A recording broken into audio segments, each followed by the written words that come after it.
Elle était depuis des mois attendue comme la star et la grande gagnante de ces Jeux de Tokyo. Simone Biles ne réalisera donc pas l'exploit d'il y a 5 ans à Rio, 5 médailles, dont 4 en or. La méga star de la gymnastique américaine, considérée comme une icône au-delà de son propre sport, a craqué hier, abandonné la compétition par équipe et elle annonce aujourd'hui faire l'impasse sur le concours général prévu demain. Benoît Perrochet, bonjour. Vous êtes notre envoyé spécial à Tokyo. Vous nous faites vivre chaque jour ces JO. L'annonce d'hier et celle d'aujourd'hui font l'effet chez vous d'un séisme, mais ça va même au-delà du Japon.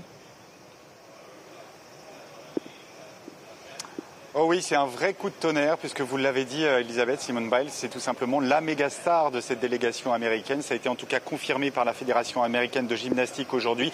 Elle ne participera pas au concours général en individuel ce jeudi. Et on ne sait toujours pas si elle participera aux 4 finales en individuel dans lesquelles elle est engagée la semaine prochaine. À l'occasion de ces Jeux, elle pouvait devenir la gymnaste la plus titrée aux Jeux Olympiques. Hier soir, elle a été remplacée en plein concours général par équipe. Devant la presse, elle a avoué subir trop de pression psychologique et qu'elle n'avait pas la force mentale pour se hisser à son meilleur niveau en ce moment. Chaque jour, elle va subir une évaluation psychologique pour savoir donc si elle obtient le feu vert pour participer à ces épreuves individuelles la semaine prochaine. Elle a reçu depuis hier de très nombreux soutiens à travers le monde, du boxeur Manny Pacquiao à l'ancien nageur américain Michael Phelps jusqu'à l'ancienne première dame Michelle Obama, comme Naomi Osaka, la tennis woman japonaise qui s'était retirée de Roland-Garros pour à peu près les mêmes raisons au mois de mai dernier. Simone Biles a levé le voile sur un sujet qui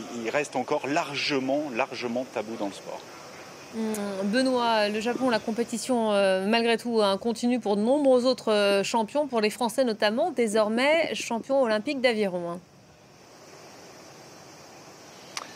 Oui, une 3e médaille d'or décrochée ce matin par cette délégation tricolore, décrochée par Mathieu Andriodas et Hugo Boucheron en deux couples, les 2 rameurs du Pôle France de Lyon qui ont été sacrés devant les Pays-Bas et la Chine. Ils rament ensemble depuis 2015. Ils avaient terminé 6e des derniers Jeux à Rio. Ils ont été entre-temps champions du monde en 2018. Ils ont décroché 2 sacres également continentaux, double champion d'Europe. Mais ils sont passés par 18 mois compliqués, des problèmes de dos pour Andriodas. C'est une toxoplasmose pour Boucheron. En 2020, ils ont tous les 2 contracté également la Covid-19. Une préparation pas évidente qui leur a tout de même permis de se renforcer sans doute sur le plan mental et de se hisser aujourd'hui sur la première marche d'un podium olympique, ce qui n'était plus arrivé à un bateau français depuis Athènes en 2004. D'autres nouvelles côté tricolore. En judo, il n'y aura pas de médaille aujourd'hui puisque Axel Clerget il a été battu en moins de 90 kg et Margot Pino, elle, en moins de 70 kg.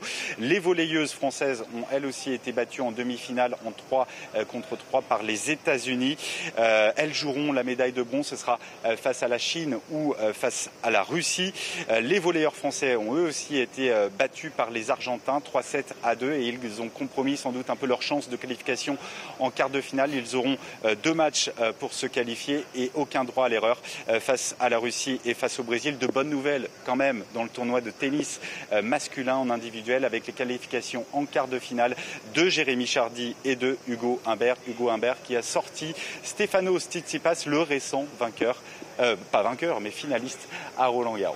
Merci beaucoup Benoît pour ce point de